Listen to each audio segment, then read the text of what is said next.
Buenas tardes, hoy estamos con un invitado especial, es el doctor Esteban Foyanini Gutiérrez, que ejerce como director de la clínica Foyanini desde el año 2002 hasta la fecha. Realizó sus estudios universitarios en Georgetown University School of Medicine en Washington, D.C., Estados Unidos, donde obtuvo en 1992 el doctorado en medicina. Tiene la especialidad en cirugía general, otorgada por el Colegio Médico de Bolivia y la Sociedad Boliviana de Cirugía General, especialidad que realizó en Tripper Army Medical Center en Hawái entre 1992 y 1997. Trabajó como cirujano titulado para el Ejército de Estados Unidos durante 5 años, tanto en Estados Unidos como en Alemania.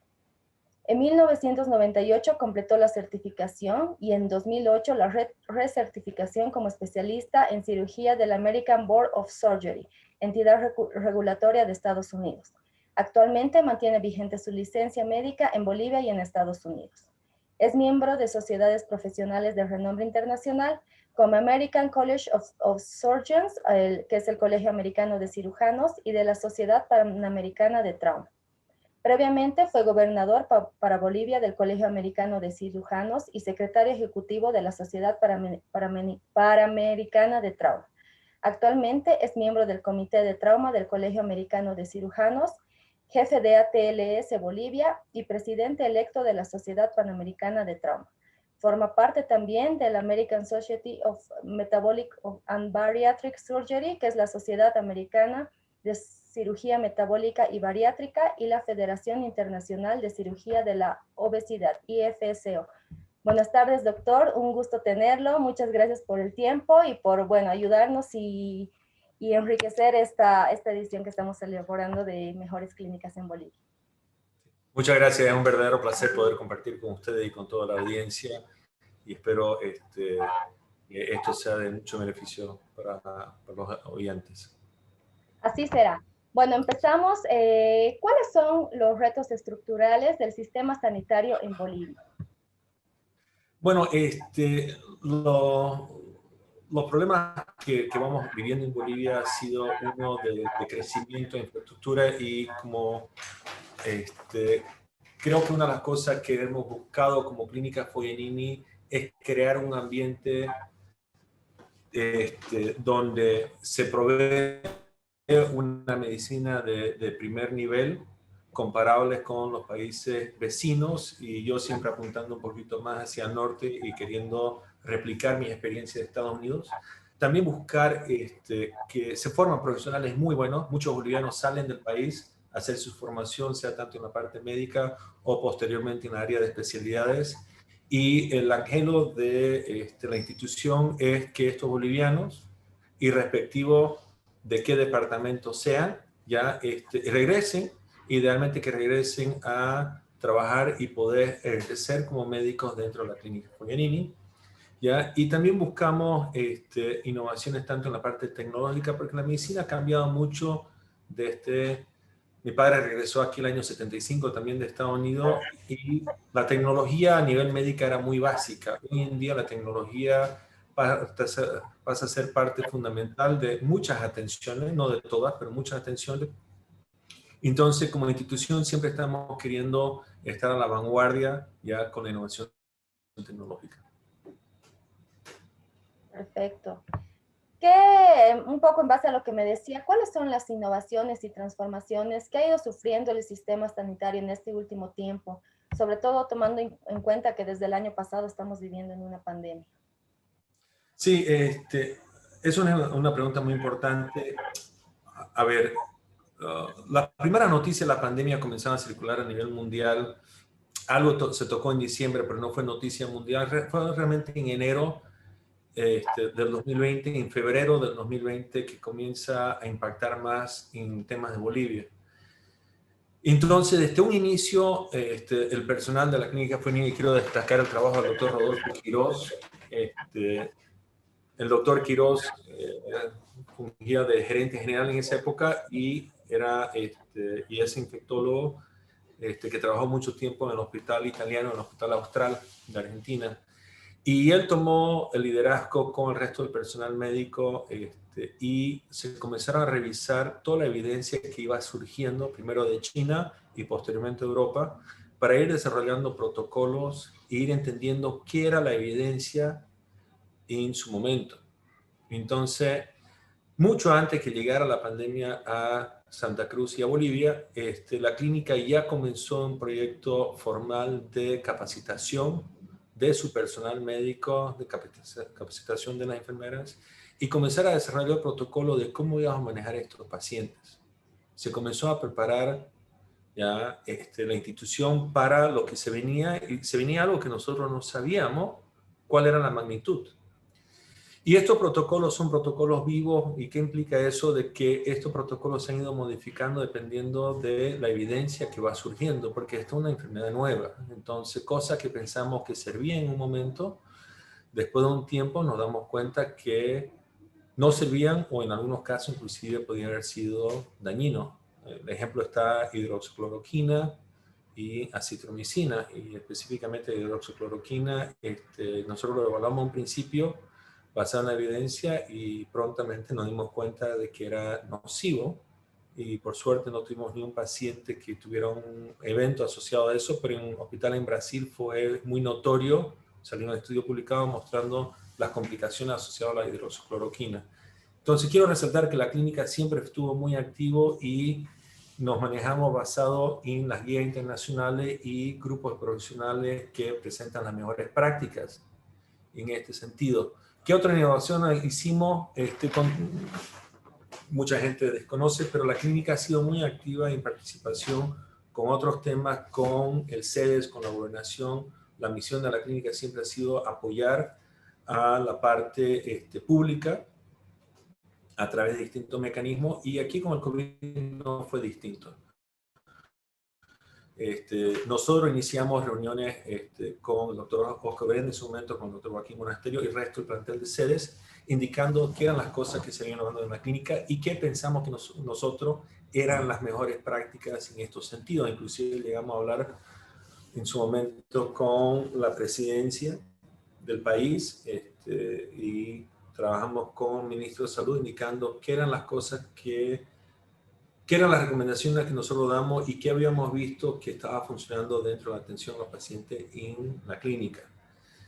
También se hizo mucha capacitación de personal, como indiqué previamente, se hicieron reestructuraciones de ambiente, y antes que llegara la pandemia nosotros ya comenzamos a hacer adquisición de materiales de bioseguridad que prevíamos que iba a escasear y que era necesario para cubrir la pandemia, y también modificación en la estructura de la clínica para poder hacer una ampliación de la terapia intensiva, que sabíamos que era el eslabón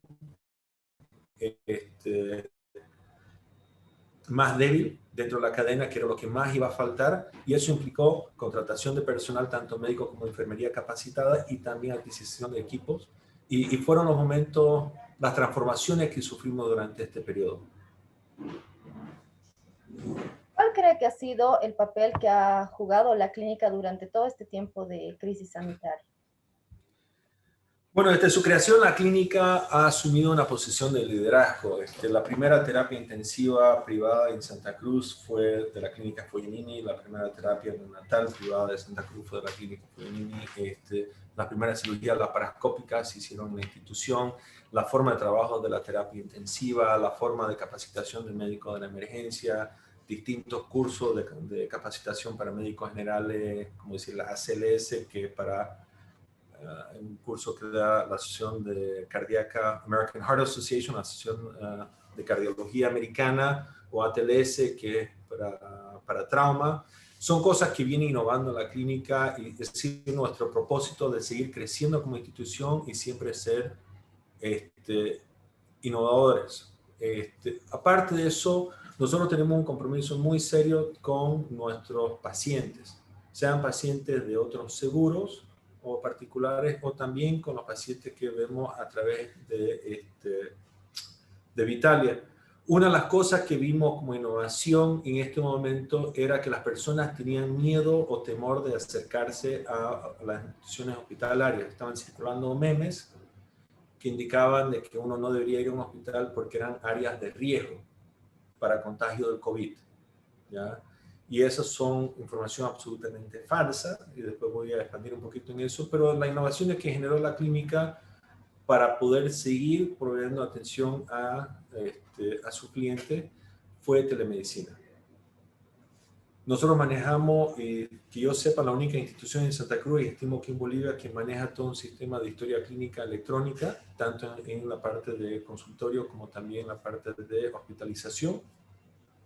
Y se generaron consultas virtuales. Entonces, la persona desde su casa podía hacer consulta con los médicos, especialmente los médicos especializados en temas de COVID, ¿ya? Y le contestando las preguntas y darle las pautas de alarma cuando la persona tenía que agarrar y venir a la institución para hacerse ya un chequeo en persona o requerir laboratorio o estudios imaginológicos, o ya había una sospecha de que la persona pudiera necesitar ser atendida dentro del recinto hospitalario.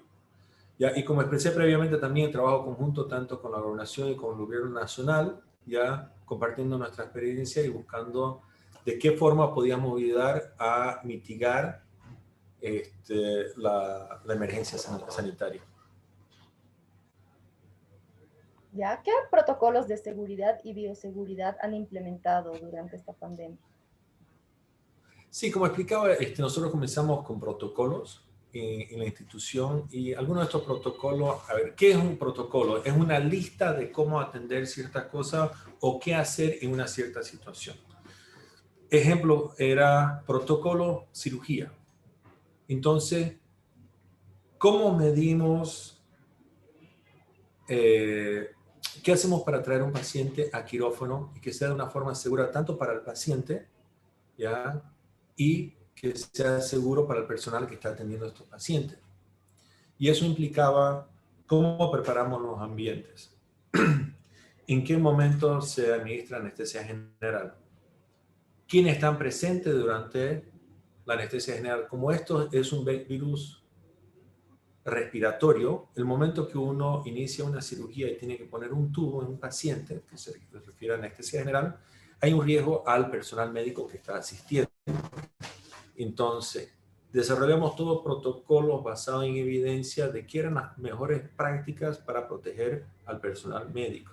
De la misma manera, protocolos de atención, ¿ya?, para pacientes para disminuir los riesgos de COVID. Ejemplo, sabemos que si un paciente tiene COVID y uno lo lleva a ese paciente a cirugía, aumentan los riesgos respiratorios para el paciente y aumentan las complicaciones. Evidentemente hay ciertas enfermedades. Si alguien viene con el colon perforado, ¿ya?, y está, ese paciente tiene que ir a cirugía. O si revienta un aneurisma abdominal, ese paciente tiene que ir a cirugía. No hay otra opción. Para algunas otras patologías o enfermedades, como decir patologías de vesícula, que lo que yo atiendo, o apéndices, hay opciones no quirúrgicas. Entonces se crearon protocolos de manejo de ese tipo de pacientes, ¿ya? A lo que va a la bioseguridad, también se rompieron con ciertos mitos. Se mostraban originalmente gente vestida como si fuera astronauta, ¿ya?, o con trajes que parecía que eran apropiados para el ébola. Pero vamos, esto no es ébola, esto no entra por una lesión de piel, esto entra por la parte respiratoria o por las membranas mucosas, por decir, la nariz, la boca, los ojos. Entonces, esas medidas, y hubo que enseñarle a nuestro personal cuáles eran las medidas apropiadas para proteger al personal de no contagiarse. Y vamos, uno tiene un interés y uno no desea que ningún personal o trabajador se enferme con esta enfermedad.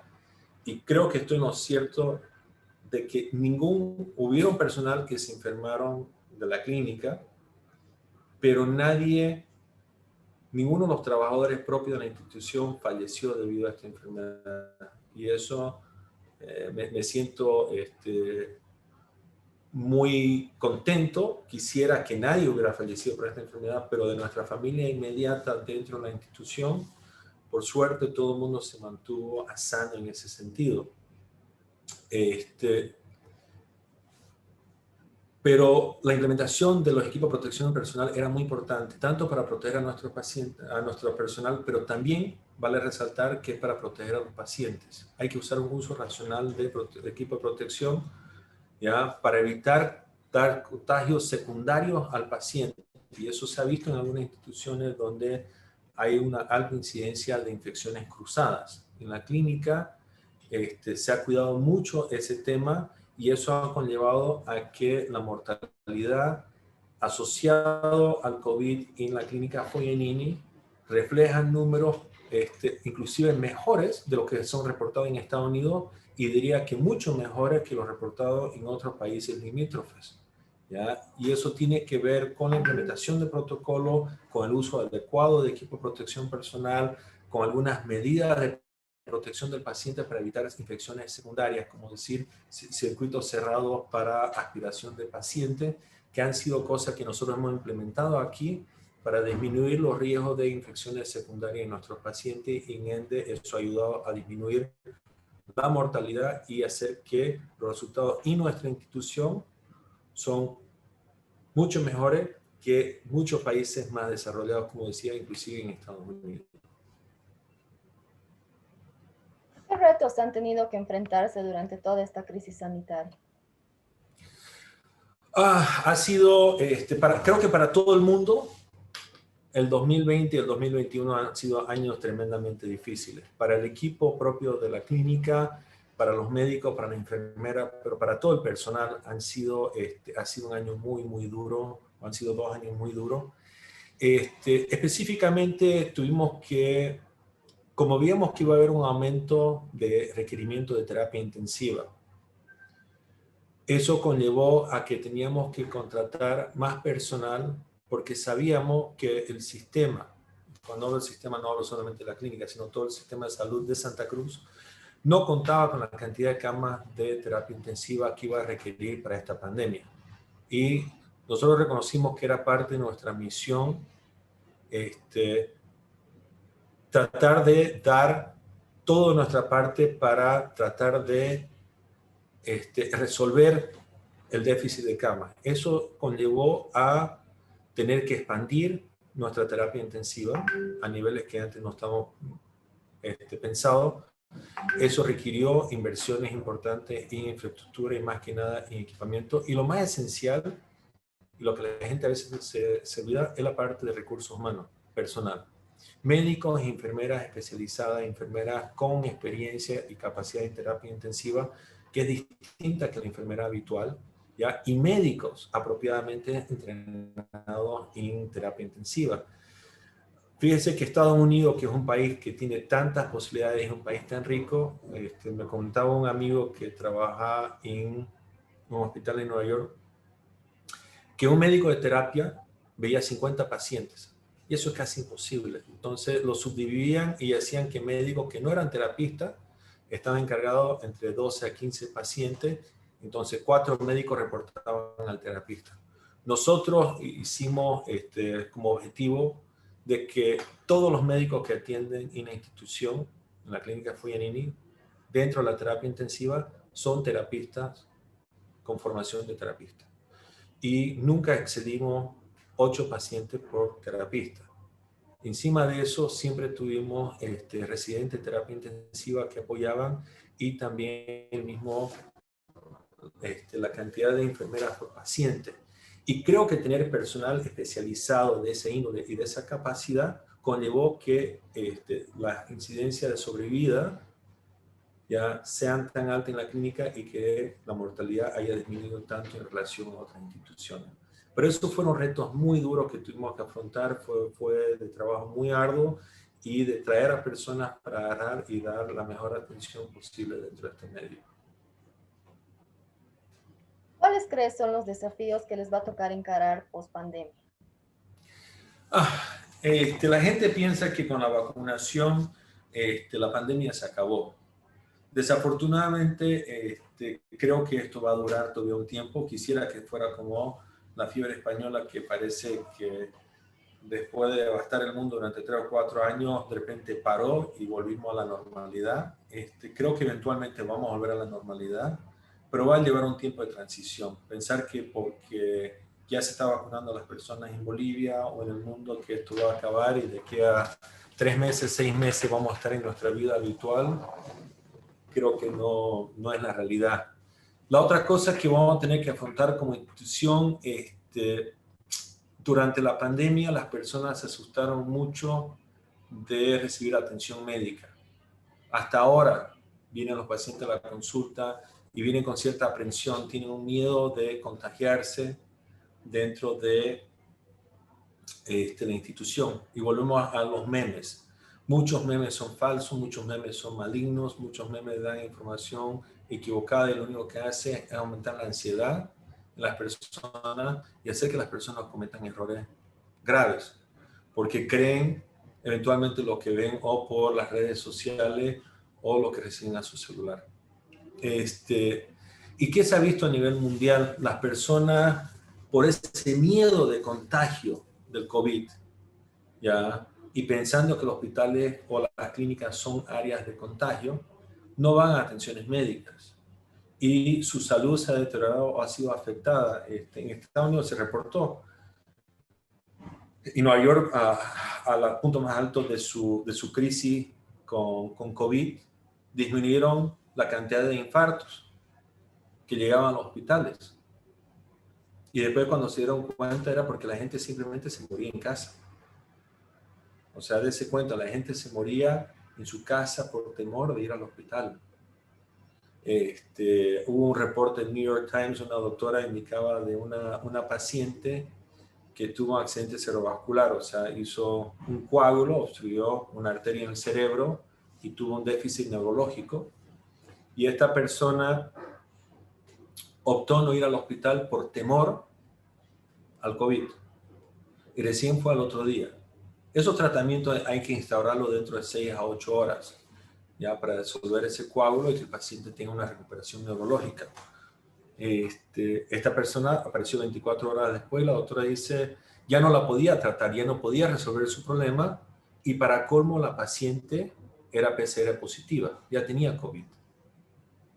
¿Me entiende? Entonces, y lo que yo veo como reto a futuro, y lo he vivido como cirujano, pacientes que han pasado muy mal, estoy pensando más que nada en la primera ola, con muchos problemas médicos asociados a mi área de especialidad, y ya cuando venían y tenía que llevarlo a cirugía, ya eran enfermedades que eran cirugías más complicadas. Y el paciente había sufrido mucho. Tenía pacientes que habían perdido 5 o 10 kilos porque no podían comer y su temor de venir por COVID.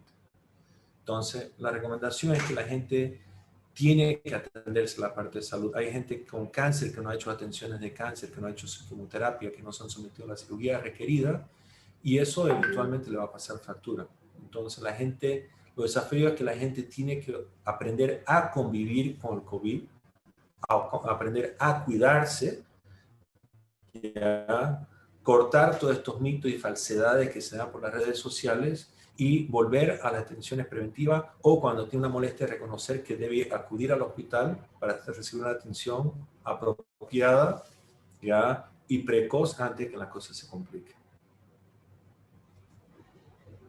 ¿Cuál es la importancia de tener proyectos de salud a envergadura de la Clínica Foyanini en Bolivia?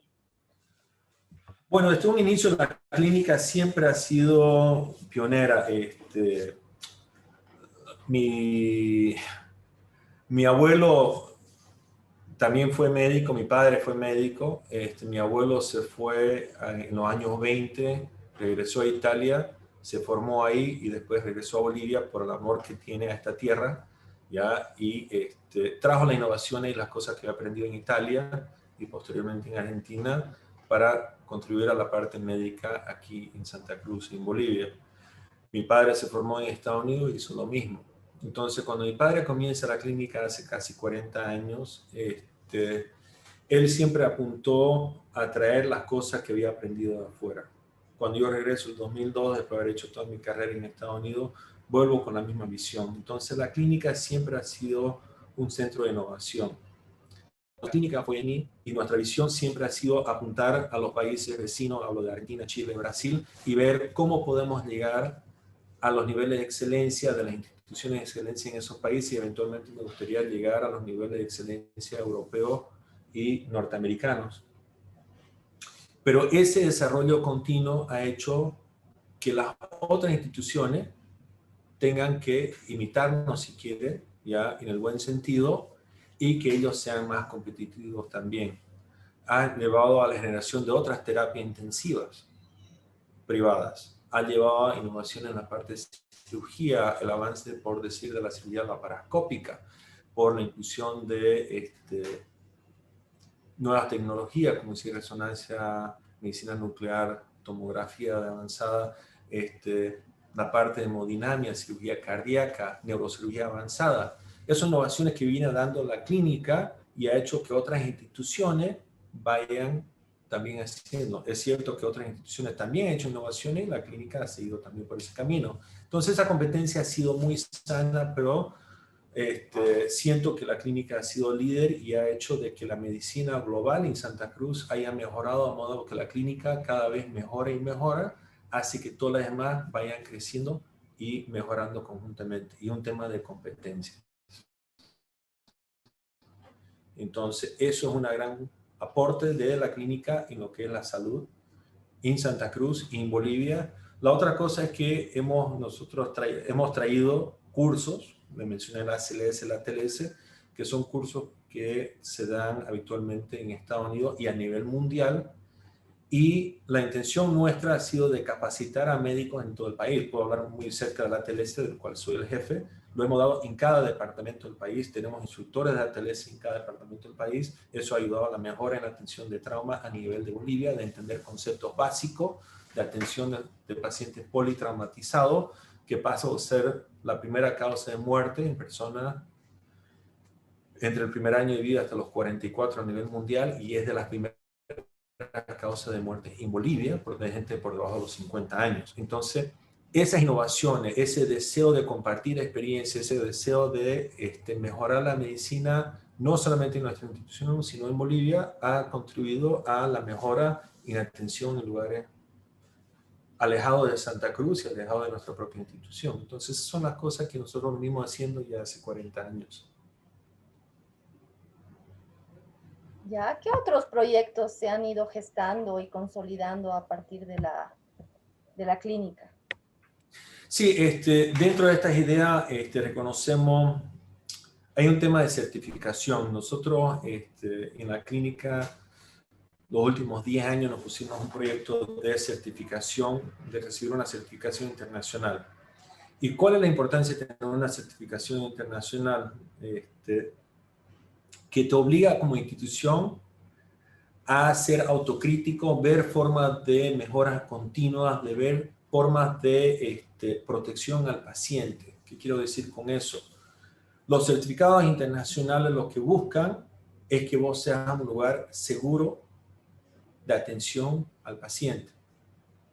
Entonces, eso es un proceso muy largo que lleva mucho de formación de personal, lleva también ciertas inversiones, por eso que hemos desarrollado la historia clínica electrónica, ya el requisito que los médicos deben poner órdenes dentro de la computadora, ya, y eso gestiona, y que farmacia revisa esas órdenes y ve que la dosificación está apropiada y que esos medicamentos no tengan interacción con otros medicamentos.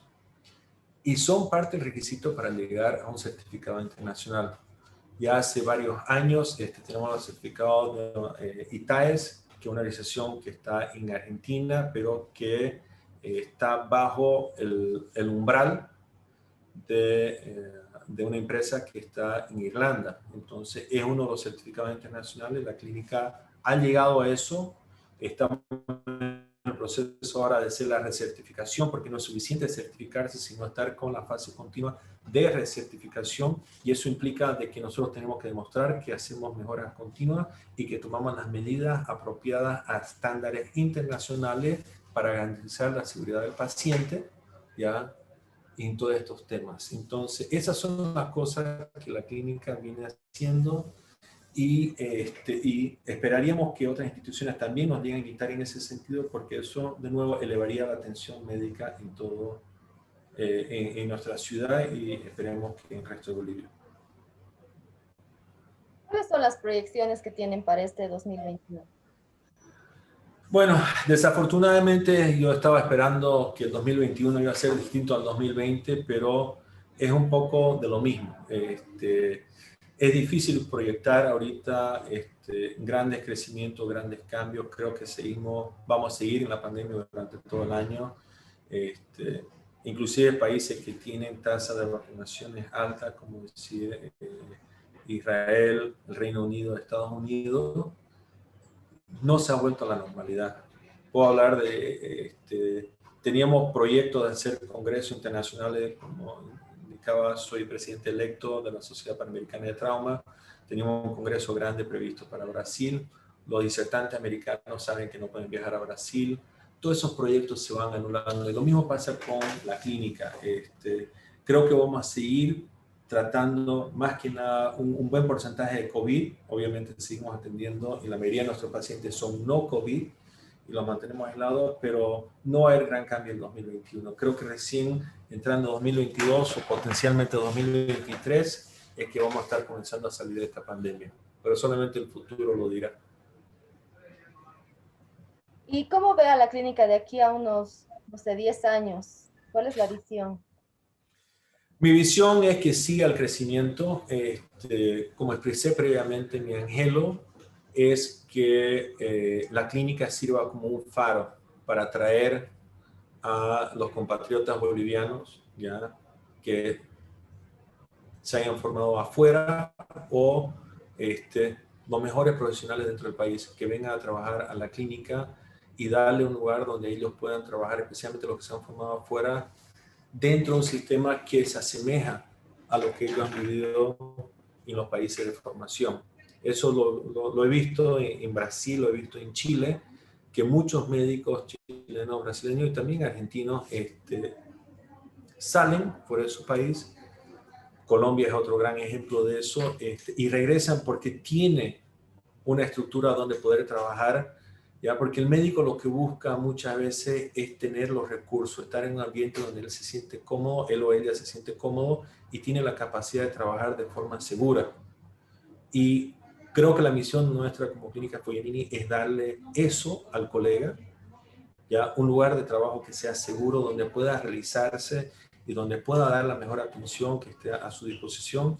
A la población darle un lugar seguro de atención. Ya reconocemos de que hay ciertas cosas que se hacen solamente en pocos centros, entonces por eso hay centros cuaternarios que se llaman, ya, en distintos países, y más que nada concentrados en Norteamérica y países europeos. Pero la atención primaria, las atenciones de emergencia, tenés que tener la estructura aquí.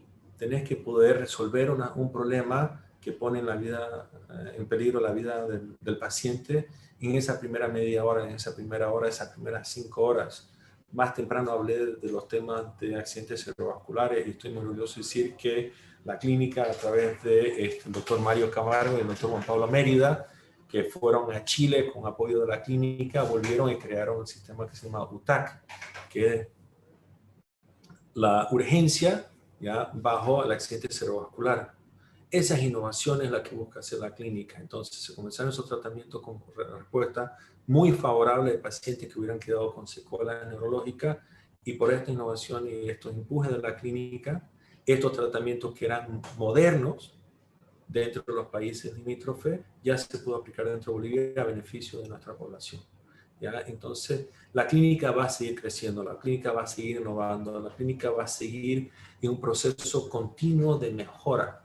¿Ya? Y eso es lo que buscan las instituciones que son de excelencia, o las personas. Por eso que los médicos debemos leer continuamente, porque no importa de qué facultad salimos, no importa dónde hicimos la especialidad, tenemos que estar continuamente actualizándonos y mejorando. Y la institución hace lo mismo, trabaja de una forma continua de mejoría.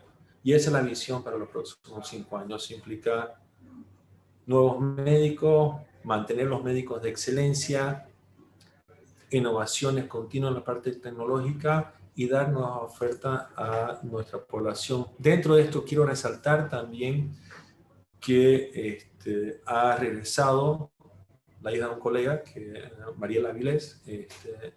Ella es cirujana formada en Argentina y completó cirugía de trasplante en el Hospital Austral. Y reconocemos que el trasplante es una cosa que es fundamental y de gran importancia para nuestra sociedad. Nuestra posición ha sido que la doctora Avilés trabaje conjuntamente con las personas del SEDE para desarrollar el programa de trasplantes dentro de la clínica, pero también ver que ayude y que se desarrolle el programa de trasplante a nivel de departamento. Y aquí puedo hablar solamente del departamento. Y esto es un ejemplo donde atraer a un profesional que está muy bien formado, que viene con expertise que no había en el medio, se integra dentro de la clínica y la clínica contribuye no solamente para los que son nuestros pacientes, pero contribuye también con el Estado, ¿ya? Y con la parte pública, porque esto tiene que ser un programa conjunto de la parte pública y la parte privada, ¿ya? Porque los trasplantes tienen que hacerse en todos los medios para beneficio de los pacientes. Y aquí no hay un beneficio directo para la institución, para la clínica Fognini, pero hay un beneficio para nuestra comunidad, que es las cosas que nosotros como institución buscamos. Entonces quiero resaltar eso como un ejemplo de las cosas que vamos viendo e ir incorporando otras innovaciones como esa a futuro. Perfecto, muchas gracias, doctor Foyanini. Gracias por su tiempo, por la colaboración y por haber enriquecido tanto esta entrevista. Será hasta una próxima oportunidad. Ha sido un gusto. Igualmente ha sido un verdadero placer y le agradezco mucho la oportunidad.